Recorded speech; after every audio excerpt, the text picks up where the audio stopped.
Yes, Kenya. Tamu sana, yes. Earlier today, Martha Koome launched Court of Appeal in Nakuru County. And also during the day, she paid a courtesy call on Nakuru Governor Susan Kihika. Have a look at this.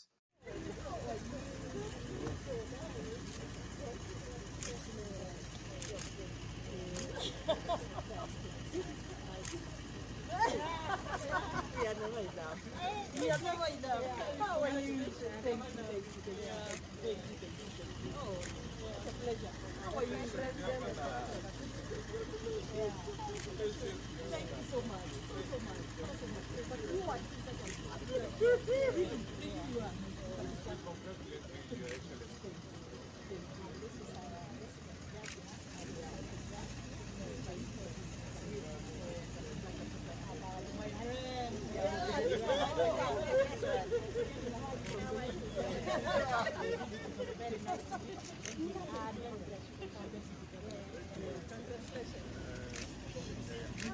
Yes.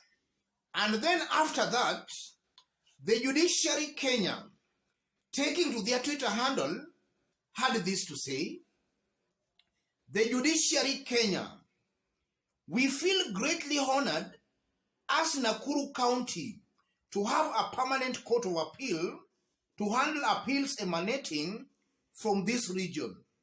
Her Excellency Susan Kihika, Governor Nakuru. The Judiciary Kenya is just quoting Governor Susan Kihika's remarks during the launch. And it's interesting, they are using their official Twitter handle to do that. In this video, I want to explain why I strongly believe that this was very insensitive of the judiciary. Before we do that, in case you are watching us for the very first time, subscribe, give this video a like. Yes, the judiciary seems to be making blunder after blunder. And the blunder started right from the language, the literature they used to give their verdict on the presidential petition. The language was not befitting the apex court. That was a big blunder on the part of the judiciary. And then after that, the Chief Justice herself went to Meru and made it very clear to Kenyans that some supernatural powers intervened. God intervened, and that's how they came up with the verdict they rendered. So again, that was interpreted to mean that their verdict was not based on evidence and on law, but on just the intervention of some supernatural powers. That was also seen as being insensitive on the part of the Chief Justice. And that was so because even before they gave their full ruling, she was already prosecuting their verdict in the courts of public opinion. And then days after that, Justice Isaac Lenaola, they leaked a WhatsApp chat where Justice Isaac Lenaola was threatening and even ethnically profiling Busia Senator Okia Omtata. And then we also saw the judiciary threatening Kenyans, trying to intimidate Kenyans not to talk about the Supreme Court's verdict. And then here, we are seeing the Supreme Court Justices, Koome Mwilu and the Chief Justice, Martha Koome, paying a politician a courtesy call in her office. And you can see their body languages. And then after that, the judiciary, through their official Twitter handle, are quoting a politician. Yes, they are quoting a politician through their official Twitter handle. what do you think comes in the mind of the other side of the political divide when they see the judiciary quoting a politician like Susan Kihika through their official Twitter handle? It naturally creates a perception that the judiciary has already taken sides. It creates that perception. And even from the body language of Martha Koome and Koome Mwilu, you can see clearly they appear to be very weak. They appear very, very vulnerable. People who are trying to please the government. Yes, they appear to be very weak. And this is why I still maintain that Martha Koome and Koome Mwilu are too weak to steer the judiciary. These two women are just too weak. They cannot stand firm and actually make decisions. It appears that they are just being controlled. That's what I'm seeing here. And then even before we dig deep, if you look at Martha Koome, the Chief Justice, if you look at Martha Koome, and then you look at Koome Mwilu, and then you also tie that to the fact that just some few days ago, William Ruto actually gave jobs to some judges. Some judges were promoted to the Court of Appeal. And it's also interesting that the presiding judge in Nakuru Court of Appeal is among the judges who are seen as very critical of Uhuru Kenyatta's regime. Fatuma Sichale. Those are some of the judges who are seen to be very critical of Uhuru Kenyatta. They were very critical of Uhuru Kenyatta's regime.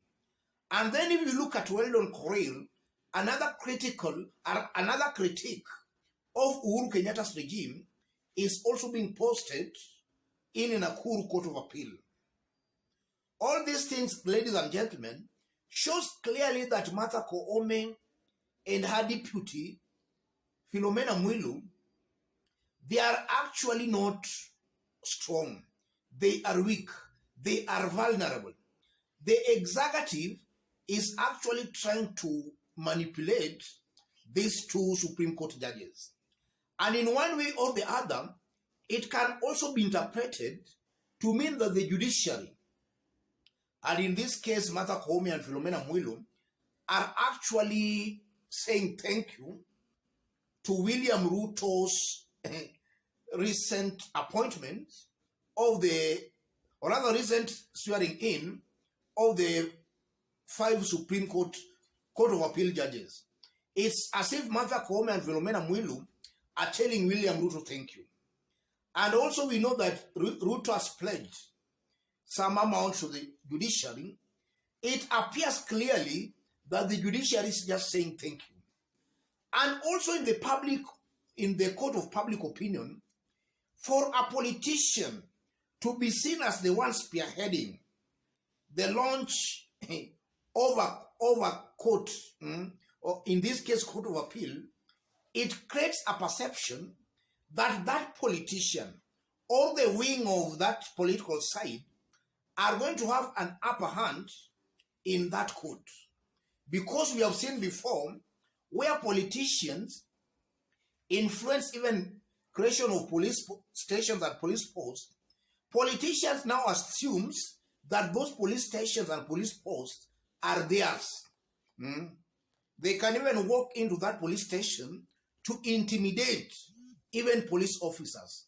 In this case, now that Susan Kihika is in the forefront in the launch of that Court of Appeal, something tells me very strongly that Susan Kihika now feels and believes that now that court is hers. And that, in my honest opinion, can just lead and can breed impunity. Judiciary is getting it wrong. At a time Kenyans are divided, that is very insensitive of Martha Koome. And that reminds me of some few years ago when Maraga was seen in a function where Uhuru Kenyatta and Raila Odinga attended in Kisii, Kenyans castigated Maraga because of that. Martha Koome in this case is just repeating the same mistake. And I won't be wrong to conclude that the best thing Martha Koome and her bench should do is to resign. Kenyans have already lost trust and faith in them. Anything they do, Kenyans are viewing it with a lot of suspicion. The best thing for these Supreme Court judges to do, and I just hope they're listening to me, Martha Koome, just do the honorable thing, resign. Kenyans have lost hope and trust and faith in your bench. Do Kenyans justice by resigning. Let me stop it there. In case you are watching us for the very first time, subscribe, give this video a like. And to our fans and subscribers here, I'm very much humble, very grateful for the kind of support you are giving me here. God bless you, God bless Kenya. Any other person who wants to have a chat with me or a discussion or even to support this channel, I've pinned my number on the comment section. Contact me through the number. And if possible, you can channel any kind of contribution or support to the number. God bless you, God bless Kenya. Let's meet in our next analysis.